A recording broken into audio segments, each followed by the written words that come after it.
This is The Baseline, discussing the hot button topics of the NBA.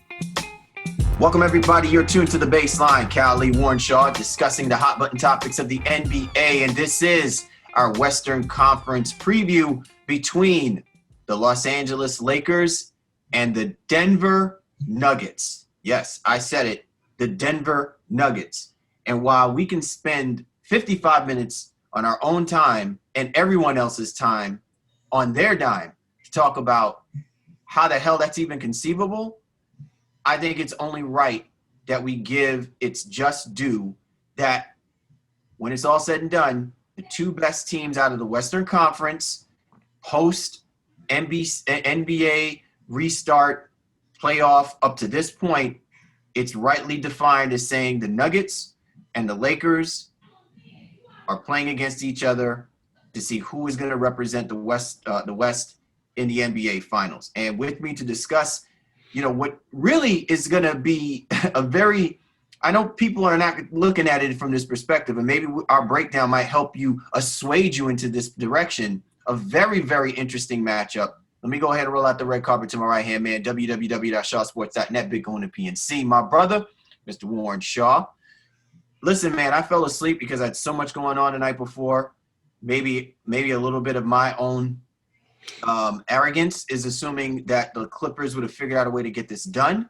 But kudos to the Denver Nuggets because they have proved yet again all of this nonsense about, the best teams automatically get there. And you know what I'm saying? When you have the most talent, it means that they shut it down. No.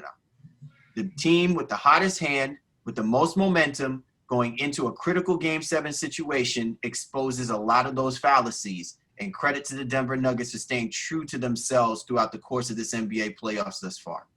Yeah, I got to give a lot of credit to Coach Malone and making the adjustments necessary throughout the course of the series. It's one thing to get down 3-1, but then it's another thing to come back from being down 3-1 two times in the same playoff series.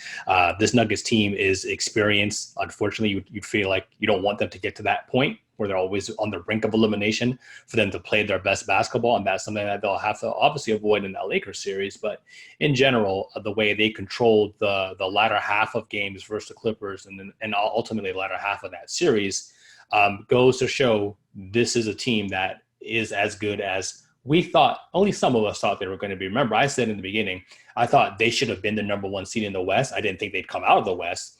But in terms of the continuity and chemistry that they had going into the year, they were probably the highest level team with the least amount of turnover compared to all the Western Conference teams. We're not getting into the Clippers too much. That's what they relied on as their excuse. Like, yeah, Denver just has so much chemistry. This is our first year together, blah, blah, blah, blah. Clippers are another story for another day. Worse that that the Clippers and other teams like that are using that verbally. Yeah. That is something that you say internally. But to your point, Shaw, the definition of a solid coach, right? And maybe this is the reason why we don't give Malone enough credit, is because he has already had owned the circumstances of what would have happened to the Denver Nuggets had they not gotten past the Utah Jazz in that first round, right? Because obviously the whole idea is that this is a good balanced basketball team. And when they are playing within themselves, they are as formidable as anyone else. The problem is we don't see it consistently enough. And I will give Malone credit. Numerous times he has owned that situation to say, I've not put my players in the best position possible to see that come to fruition. And there again, maybe this is exactly the MO for the Denver Nuggets. To get people to buy into what they've been doing these last couple of seasons, is that they got to be basically on the brink of elimination before they will come together and find their come to Jesus moment and realize that before they decide to walk through them pearly gates, they're going to raise hell against whoever it is that's in their path. That's pretty much that's about, that's my Sunday service before we get to Friday's game. it. I like it. And at the end of the day, I mean, again, the Nuggets have so many great memes out there, like you said, resurrecting, if you will, the Undertaker memes, Ric Flair memes. Now what's a party? Like anytime they get down, they cannot be counted out, at least so far in this playoffs. And Jamal Murray and Jokic. And I think we can't underestimate the return value that Gary Harris has had on this team. Played great for them, especially in the latter two games. But what he's been able to do defensively since his return, even in that Utah series, now he's starting to get his legs underneath him offensively as well, too, and giving them another option to compete. Plumlee, when he's out there, spelling Jokic in spot minutes as well, too, is not really hurting them. Showing the ability to switch defensively, and then also still giving them another great passer at that 5 spot, which no team in the NBA has that level of playmaking at the 5 spot like the Denver Nuggets does. So for me, they beat a team that I still think, at least in theory, is better, but they didn't improve it. Like the Clippers, they're not better than Denver, and that's why the Nuggets are now in the Western Conference Finals and up against a monumental opponent in the Los Angeles Lakers, who've been sitting and chilling and laughing and snickering at the Clippers being ousted. But now they got to be focused and recognize that this Denver team is nothing to be played with. Well, let's go ahead and transition right into these matchups, because this is part of the reason why our job is to assuade our listeners into recognizing that this is actually a quality matchup for a Western Conference final. Because what we're talking about here is two very dynamic style of play between the Denver Nuggets and the Los Angeles Lakers. Now, the first thing that I want to make sure that I completely expel is people's perception about this Los Angeles Lakers team being like the Lakers of old, the Showtime Lakers or anything. Because if even we are talking about this and media people are talking about this and is actually trying to gas up the head of the Lakers, which they have proven not to hear any of that noise. But let's just make sure that for our conversation purposes, we make it emphatically clear. That is not the pathway to the Los Angeles Lakers getting to the NBA Finals and ultimately winning this NBA championship. The pathway is not for them to be Showtime Lakers. The pathway for them is being lockdown Lakers. The Lakers have been the most consistently defensive-minded basketball team throughout the course of this playoff run. And as long as they hunker down and do what they need to do, meaning AD represents a defensive player of the year type mentality, LeBron James, Danny Green, playoff Rondo, all of these guys, the calling card for them that gets their offense going is when they make critical plays defensively. And one of the things that you see against this Denver Nuggets team that they take advantage of is when their opposing teams lapse defensively against them and allow guys like Murray and Jokic to get off. It doesn't matter if you have a Kawhi Leonard or Paul George. What I'm saying is that this, to me, is what makes this matchup very intriguing, is because very easily Vogel and the Lakers can depend on the heroism of LeBron James and Anthony Davis to try and save them in situations that probably shouldn't even be in. But that's because they get away from their calling card, which is them playing great defense. And we'll see if whether or not the Nuggets can get them out of that zone of them being locked in playing defensive basketball. Yeah, so a couple of quick numbers. I mean, technically speaking, the Lakers, as we record, are second in defensive rating, but first in net rating between their offense and defense. So to me, that means they're playing the best basketball of anybody in the bubble, despite having, an 8-2 record as we record, while the Heat are, running through people, only with one loss thus far. But again, the proverbial cream rises to the top, and you're 100% correct. The calling card for the Lakers' run thus far has been their defense and their ability to play very different styles. I was on a different show not too long ago discussing the Lakers' run, and what Vogel has, in essence, maybe stumbled upon as a result of being in that Houston series is the ability to truly go smaller when necessary, playing a lot of AD at 5 if need to be, and injecting Morris into that lineup, and still knowing that he can win when McGee and Dwight Howard are getting minutes as well too. That is the true, I think, testament of a championship level team that has the ability to play in different ways and can still get it done defensively without having those lapses, because Anthony Davis is so good on that side of the basketball, especially as a rim protector and a guy who can switch onto guards if necessary as well too. And then don't forget what Morris is doing, and then even KCP and Danny Green. Those guys, while they're not having amazing offensive outputs, like they know what they know what to do. They need to hit threes and play defense. And for the most part, those two guys have been doing that as well. In addition to Rondo, while I know his defense is not what it used to be, he's still giving maximum effort on that end. And despite being a great individual, no longer being a great individual defender, he's still an exceptional communicator. So you have him and LeBron both out there communicating offensively and defensively, and you're seeing the results of this Lakers run right now. Absolutely. And so if we're going to sit here and try and nitpick at every single aspect of where the Lakers should have advantages on, again, we're missing the point about why the Denver Nuggets are where they need to be. This isn't just about the historic performances that we've seen from Jamal Murray. What we're seeing is a coming of age, which if you are the Los Angeles Lakers, you have to be mindful of that, right? But it isn't like it's encapsulated in this stretch of what Jamal Murray has shown us through the regular season. It can be confined in what he's been doing since the NBA restart. And we can lend to the fact that a lot of other factors have adjusted, Murray's worldview of how he needs to be, what opportunity is being presented to him. And I think the same thing is in the case for Jokic.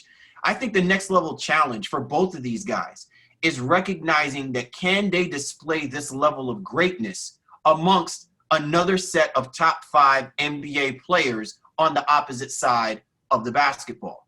And I'm not even just talking about that from an offensive perspective. I'm even talking about that from a defensive perspective, because they're going to have to figure out a way to expose weaknesses within the Los Angeles Lakers, who have a propensity to play a half-court game at times. But most of it is downhill running with LeBron James. That means if you're Jamal Murray, if you're Jokic, you have to play better defense, right?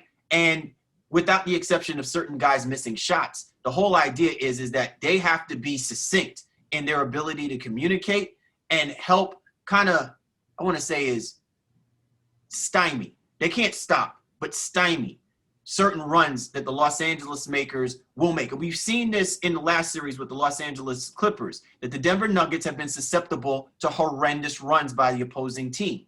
You don't want to afford yourself that opportunity with the Lakers, because with the Lakers, they have a better ability to stifle counter runs that the Denver Nuggets have shown aptly in these last 2 series between the Jazz and with the Los Angeles Clippers. Well, for Denver, it truly takes a village. We spoke about this previous. Again, we felt like this is a team that just needs all of their parts. So again, as you talked about Gary Harris coming back, they still are obviously they will not have Will Barton, and all of those things are impactful for Denver ultimately, because where their strength is truly in the overall depth and the ability to kind of deploy different guys out there and run almost in some ways experimental lineups. I think, as I alluded to before, the Lakers now knowing that they can play, or in being confident in their ability to play smaller. And that's where the Clippers had some success in Game 7 specifically, was with smaller lineups and trying to make Jokic guard in space, as they say. That can play to the Lakers' overall advantage. But, Malone's going to have to figure out some ways to get some different deployments out there, protect Jokic. Do they do more zone defenses and then try to rely and be death by Danny Green, KCP, Rondo, and Morris, so to speak? If there are guys out there hanging on the perimeters, I think that's something that they can look at. But it is going to take the maximum effort of the Harrises, of Grant, of Monty Morris when he's out there as well too. Just all of those guys have to play great basketball, especially on the defensive end, to make sure that they're chasing guys off of the three-point line, but also helping on the rebounding side as well, too, because you cannot get crushed by this Lakers team, with what they like to do inside, especially as a leading team in the NBA right now in the playoffs in terms of points in the paint. A lot of those comes off of second chance points, and the Nuggets are going to definitely have to win the rebounding battle, and it's going to take a village for them to do that. You're tuned to The Baseline. Cal Lee, Warren Shaw, discussing the hot button topics of the NBA. And this is our preview of the Western Conference Finals between the Los Angeles Lakers and the Denver Nuggets. So the Denver Nuggets only amassed 1 win in their matchups this year between the Los Angeles Lakers through the regular season. One thing that really stands out to me, Shaw, and it's to your point, is the ability for them to shoot the three against the Lakers. The Lakers, among one of the remaining teams who do a very decent job of defending against the three ball, right? If you're Malone, how much dependency do you rely on your guys to shoot that basketball if the Lakers are going to concede you to shoot the three? A lot, only because as you look down that same list, while the Lakers are at the top in terms of points in the paint, the Nuggets are at the bottom, which means they're getting all their points from the outside, which is obviously mid-range and three-point shooting, presumably so for what they're trying to do. So they have to continue to play not only to their strength, but be strengthful in that. It can't just be, all right, well, we're just going to shoot threes because we can't get inside, or shoot jumpers because we can't get inside. I was going to ask you that. We don't talk about this enough about how teams need to be a little judicious in their mentality about knowing that they have that shot when they can work to get a better shot. More so a better shot that's within their range and not just outside of their range. And I think, we can talk about that in the series with the Celtics and the Heat, where there have been numerous opportunities where, yes, the Celtics can concede shooting the three ball because that guy is capable of shooting it. But is that the best shot at that particular time frame? You know what I'm saying? And I wonder with the Nuggets, does that window of like that room for error, become even that much more tighter because of their ability to not rebound the basketball well, especially against the Lakers, to give themselves more second chance opportunities or to be effective in their field goal shooting against a team like the Lakers?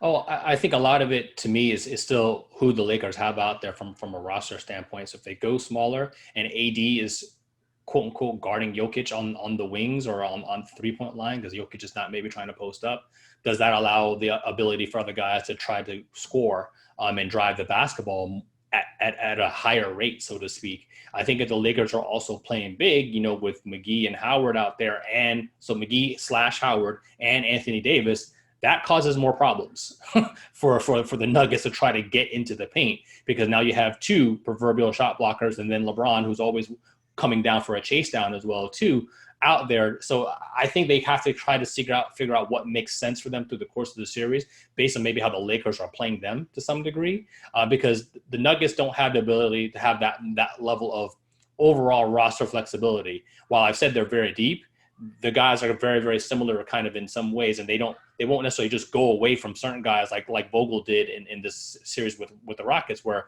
Howard and McGee just didn't play at all. Malone, at least to the best of my knowledge, is not going to do that, at least starting the series. So it's definitely going to have to be a kind of wait and see approach.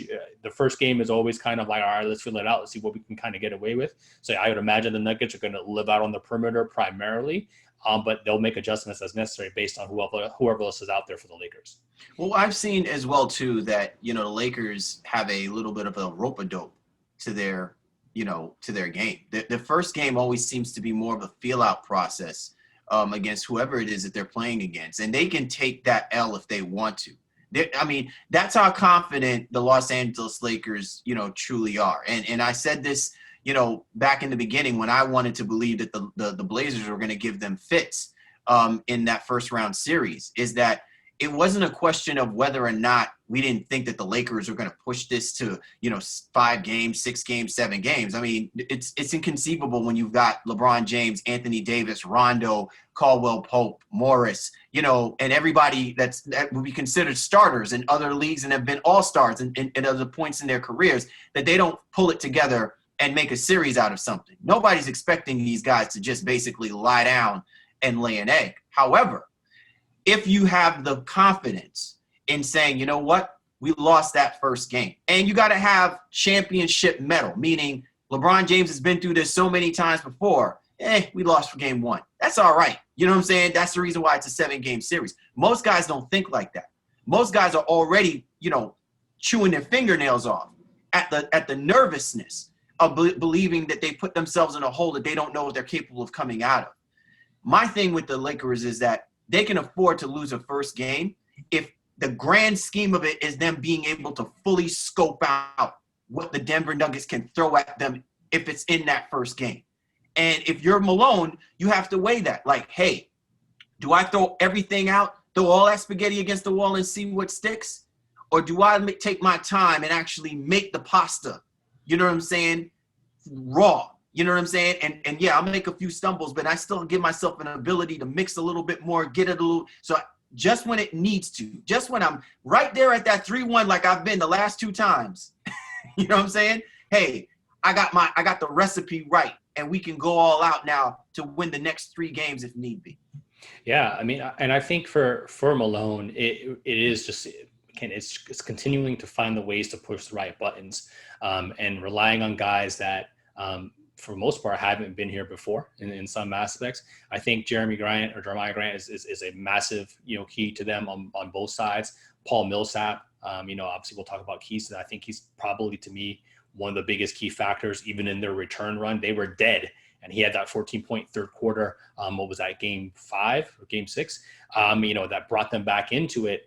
And getting that level of veteran leadership and play is massive. So can you push those buttons at the right time? Or, and like I said, we talked about this, I think on our overall playoff overview, once we were kind of like midway through, where it's like, all right, well, how much of that is coaching, or how much of that is just a player going out there and being great and figuring it out, like, hey, my team needs me right now, so damn the scheme, let me go out here and figure out a way to impact winning. I think Millsap did that in that third quarter, and we've seen Jamal Murray do that time and time over and over again throughout the course. So the Nuggets have a certain level of moxie, and in some ways they're adjacent to the Heat, where I've said the Heat are playing their best basketball at the right time. You're just catching them on the craziest of upswings. Denver is adjacent to that, because obviously you don't want to get down 3-1, but their level of character, once that's the situation, they never feel like they're out of any game. And does it become easier knowing that in every conceivable way? And listen, we are also accomplices to this, right? As people within the media, we have criticized, we have complained, right? We have analyzed and ostracize the Denver Nuggets because we so want to believe in their ability to do what they're doing and it be sustainable. And at times they teeter on the edge of them looking like they just basically fall apart. And I think that's the true testament of a coach understanding he's underneath that all with everyone else, right? And as much as we're throwing all of that at him, he's still figuring out a way to channel that so that it doesn't affect his players, and his players still go out and do their thing. Now we have to acknowledge that he is one with that as well too. You know what I'm saying? Like, enough with us not really recognizing how good a coach Malone truly is, because this is now, 3 years running for him to be showing us this? And like, how often do you continue to not buy into what it is that he's obviously doing with some of these guys? And to your point, the perfect example of that is what we saw from Paul Millsap. So rarely do we see veterans who we already assume is on the back end of their career still come in and make clutch plays in its most critical situations. And yes, we can attribute that to him being in so many playoffs, this, that, and the third, but there still something has to be said that Malone is communicating to him about, hey man, I still need you. Dude, I still need you to do this. I still need you. You will find it. And when you find it, don't let it go. And there is something to be said about that. And I think that is something that has to be highlighted when we're talking about, keys to who may have the advantages. Can Vogel communicate that to some of those guys who don't get their number called as often to make key plays? The JaVale McGee's, you know what I'm saying? The Markieff Morrises, who've been wayward players. This could be their opportunity to make key plays against a heady, balanced basketball team like the Denver Nuggets, who are going to force the guys like LeBron and AD and Rondo to have to overthink themselves in the situation where they shouldn't have to. And some of these guys may have to step up and make key plays for them. Yeah, well, I think, again, coaching is definitely going to play a role rather in this entire series, as you alluded to, even going back to the Millsap situation. That 14-point third quarter that brought the Nuggets back into it, then Millsap didn't play a minute in the fourth. So Malone was like, I wanted to go back to him, but I just kind of had to continue to ride what was hot in that time. And reading game flow is just such a monumental task and, undertaking for each coach, each game, especially in the playoff setting. So, me, it's like, I'm wondering, like, damn, you got to put him back out. He was lining him up, but the flow changed, an adjustment was made even by the Clippers. So he had to kind of ride that then and there. And I think Vogel on the flip side, for the Lakers, I think he's, as I said, he's understanding that as well too. Now especially when you have LeBron as your leader, he's going to, and Rondo even out there as well too, they're going to push the right buttons for guys and put people in the right spaces to be successful. You know what's disturbing, though, a little bit, Shaw? And I don't want to take away from your point because you're making an excellent point. But what is disturbing a little bit is that I don't even think Vogel is getting enough credit. He isn't. Yeah, you know what I'm saying? Like, everybody is all about this being LeBron and this is how great LeBron is. Great. Yes, LeBron is great. And LeBron is going to be on the Mount Rushmore. I have no doubts about that. You know what I'm saying? There's no question. But let's not act like if he doesn't have the right coach communicating, not just to him, but to the rest of the guys on how to be able to deal with him when he's in this mode, when he's in this space, when the team is in this space, then you're not talking about this in the same context that we often try to do this with other great players. Yeah. You know what I'm saying? We tried to do that with Eric Spoelstra. We didn't give him enough credit because he had LeBron James. Well, look at what Eric Spoelstra is doing right now on the other side in the Eastern Conference. It's not like it just came out of nowhere. He's been doing it. You know what I'm saying? And I think sometimes, let's remember, Vogel was a good, solid, borderline great coach when he had the Indiana Pacers, right? And it makes you wonder if playoff P had Vogel talking to him more than what he's dealing with right now, how much conversation we'll be having about him. Again, another conversation for another point. But that's what I'm saying about the dynamic about head coaches sometimes that people do not look into too often. And to me, I think Vogel deserves a lot of credit. And this is going to be an interesting matchup as well, too, is the head coaches. And who makes those adjustments? Who communicates to his team better when teams are susceptible to runs or, someone is down in a series and this, that, and the third. This is what I like to see because both of these guys, no matter who comes out on top of this, is going to earn their opportunity to get their team to the finals. 100%, really and truly. And I think Vogel and even the side pairing of Jason Kidd, like they haven't been a story.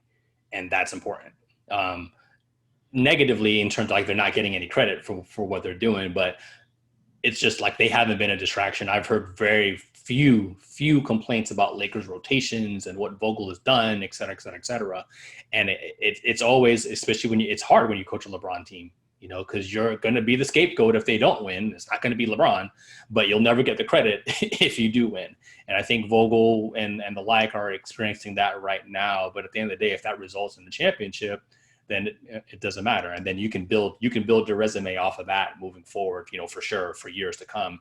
And especially if Vogel is the guy who's going to coach LeBron for the final years of his playing days, so to speak, they can form a great relationship and then potentially, come out of this with a couple of championships. And Vogel will be happy with that. Again, credit be damned. At the end of the day, you won't be able to deny the resume of what the ultimate results are.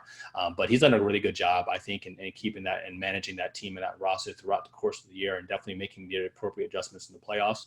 Getting some production from guys. Obviously, we knew Caruso is, he's a Laker fan favorite. He does what he does out there. But I think getting Morris to shoot the three ball, pretty well right now. Kuzma is still kind of, on and off a little bit. And I think this is going to be a big matchup. I think for me, I want to see Michael Porter Jr. win the matchup against Kuzma, so to speak, in terms of such an intriguing matchup. And I wonder how challenging it's going to be for Porter Jr. I don't think that everyone expected his ascension this quickly, but he is going to be a very important piece for the Denver Nuggets. And if I'm Malone, I probably will not be relying on Porter, on such a high level. But certainly you're going to have to get him out there and put him in the best position possible to be an effective offensive weapon to the Los Angeles Lakers. He has the most talent coming off the bench, per se, the most talent to really expose between the 1 and 2 defenses that Vogel likes to throw out there in this type of situation. Yeah, I think he's another, Nuggets X factor, obviously having a great start in the bubble. Was in the starting lineup, then struggled in that Utah series, and then Malone was all right, bro. We got to find another role for you. You're still a part of what we're doing, but it's just not necessarily in that starting unit. And, when they were down, he called the Nuggets team out in the whole 9 and said, hey, we've got to share the ball more, et cetera, et cetera. Then he had a massive shot, in game 6 to help, a massive shot, a couple rebounds as well, too, that helped Denver seal that win and force it to game 7. So, what I like most about, kind of going back to Malone is just he, as you've alluded to, he's kept everybody involved because this young kid, this quote unquote rookie Porter, he could have checked out after he got, ejected from the starting lineup. He could have checked out and said, all right, whatever. I don't have a role here. I can't do anything. He understood, hey, he still has a role to play. And so between he and Millsap, what they give at that power forward and that / pseudo stretch 4 position is huge. And I think those two guys have to have really special series to have a chance to upset them. But the Nuggets know, Nobody expects them. Nobody thinks they can win this. And they just going in here with house money at this point. Well, I expect them to push. Yeah. I'm a believer that they're going to compete in this series. And if they lose, they're going to lose because the other side of that team, the other side is a more talented basketball team that just knows how to do this in this, in this arena. This is a completely different arena. This is a place that I'm sure that the Denver Nuggets obviously have dreamed to been in, but I'm sure that they probably wished it was under better circumstance, like maybe last year. You know what I'm saying? Like, where they didn't have to enter this kind of a fray. You know what I'm saying? Because we're talking about a completely different dynamic here with the way that the Los Angeles Lakers came into this bubble and the way that they are trying to come out of this bubble. I think coming into it, we all came in a little bit with like hesitance, like we weren't sure what to expect to see, especially what they displayed in the 8 games before for the seeding. But now we're looking at this Lakers team, and there's a different sense of purpose by this team. You know what I'm saying? And I think that just leads us into this, next question, Shaw. When it's all said and done, who do you expect to be the Finals MVP? For this series. We're gonna get to our picks, but I think when I talk about Finals MVP, I'm not talking about who not just helps the team win, but I mean who really thoroughly shines, who takes this moment, by the neck and establishes themselves, in this series more than anything else. So who do you look at as being a Finals MVP? I mean, who I think is going to shine, I think, and I'll do one for both teams just for, it's just and giggles. For Denver, it still has to be Jamal Murray. I mean, Jokic has to control the basketball on the rebounds and still do his passing, but Murray has been the most, for lack of a better phrase, the most inconsistent piece of the Nuggets puzzle throughout the course of the season. So obviously he's been immense here in the playoffs, but we can't go back to 13, 15 point per game Jamal Murray. Like that guy can't show up. This 27, 28 point per game guy that we're seeing who can drop 40 on you, 25 and a quarter if necessary, that Murray needs to be there throughout the course of this series for the Nuggets to truly push. He will have his chances with this Lakers backcourt. He will have his chances. Yeah. Who are you seeing for the Lakers to be their MVP? So, and your take on this one, because you know how I am about what we've been talking about. Is this AD's opportunity? Is this his time, or do they still need to lean on LeBron to be LeBron? And I think it's interesting. The easy answer for me is it is Anthony Davis, because LeBron we don't really have to worry about so much. And I think as the stakes continue to rise for the Lakers, especially going against a team that wasn't supposed to be here and they're playing with house money, as I alluded to, can Davis now continue to take advantage of that matchup? And he's played well against Jokic throughout his career and done that. So it needs to stay at that same level, as a guy who's, his PRs, I think at 28 or 29 right now throughout the course of the playoffs, is averaging 27, the rebounds, the blocks, the steals, and just being able to give the Lakers that versatility on both sides of the basketball. And then punish the smaller Nuggets defenders, when he gets that opportunity. Take Jokic off the dribble if they dare to put Jokic on him, which I hope they would not do that. But if they do, make sure you're taking him off the dribble. And then if Millsap or Porter Jr. or Grant or any of those guys are trying to post you up, trying to defend you, then that's when David has to go down there and just punish him. He still likes to do his little fadeaways and things of that nature. And yeah, he can hit him for sure. But when he just gets big and he mans up, the Nuggets don't really have much there that can stop him. So for me, AD on that side. All right. So now with that being said, Shaw, predictions. Yeah. Who wins? How many games? Yeah. It's impossible to go against the Lakers. Everything lends to their favor right now. Even in some ways with LeBron, with the championship level experience that he has, and trying to bring this team along, obviously with Rondo as well. So I'm going to pick the Lakers in 6. I'm just, I still kind of want to say 5, but I've seen too much of the Nuggets to be disrespectful to them at this point right now. I think that's money. Is that what it is?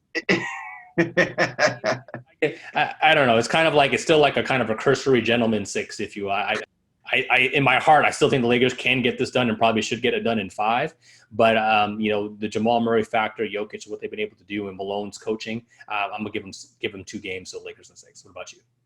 I have the Lakers in 6. I just think that while this has been an awesome for the optics, awesome for the eyes, awesome to appreciate. in the NBA. Because, if you really think about this is a unique circumstance in which the NBA playoffs is being played, and the Denver Nuggets have found themselves right in the middle of it. You know what I'm saying? We'll talk about the controversies when they play, but because everything is so fast and furious, you have to look at, the dynamic of which the Denver Nuggets have put themselves in this position. And listen, you cannot take anything away from that. So with that being said, it's just way too much Mamba that's in the air right now.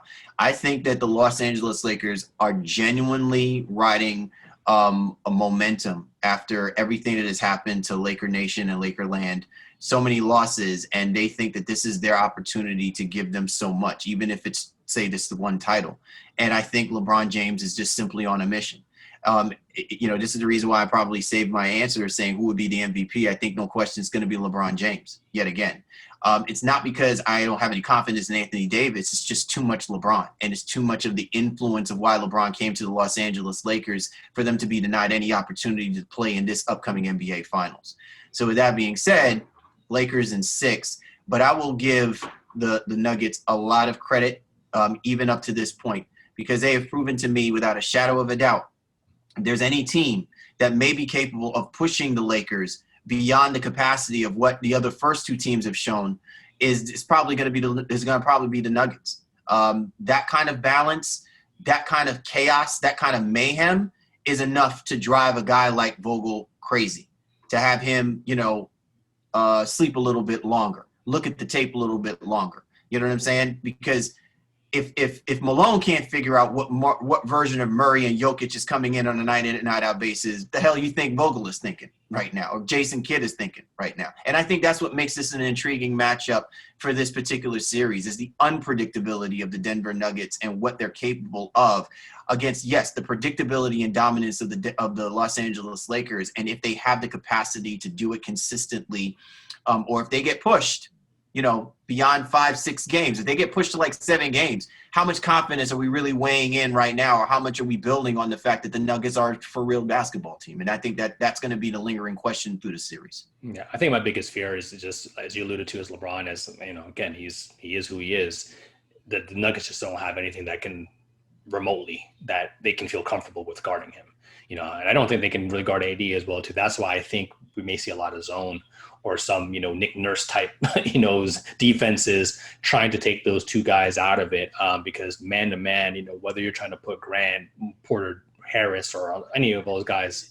That though, bro, like the Nuggets they're going to do it. They need to be committed doing it. They can't throw it as like a gimmick, style play or something as a desperation. Be committed to playing that kind of defense if it's in your repertoire. If it's not, I would not like to see Malone implementing that, because it's only going to exacerbate the situation and really make it worse, which you don't want, because this team is already riding on good momentum, good feel that they know how to come back in games. So doing out of sense of desperation won't help the Nuggets one bit.